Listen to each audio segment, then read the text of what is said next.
अस्सलाम वालेकुम friends, welcome back to my channel Laiba health tips.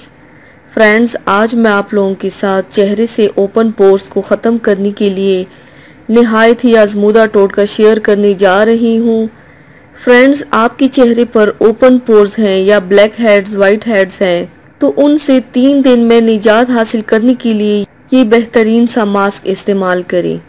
तो चलिए शुरू करते हैं, पर इसके पहले प्लीज़ मेरे चैनल को सब्सक्राइब कर लीजिए और बेल आइकन को दबाइए एवरी लेटेस्ट ब्यूटी अपडेट को सबसे पहले पाने के लिए।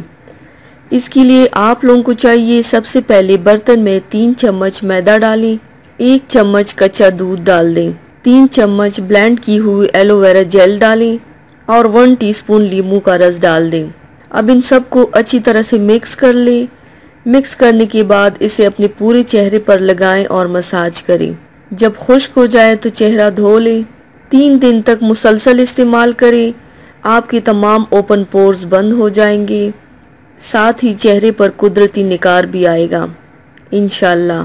तो व्यूवर्स, थैंक्स फॉर वॉचिंग। मेरी वीडियो को लाइक और शेयर ज़रूर कीजिएगा। मिलते हैं एक और नई वीडियो में, तब तक के लिए अल्लाह हाफिज़।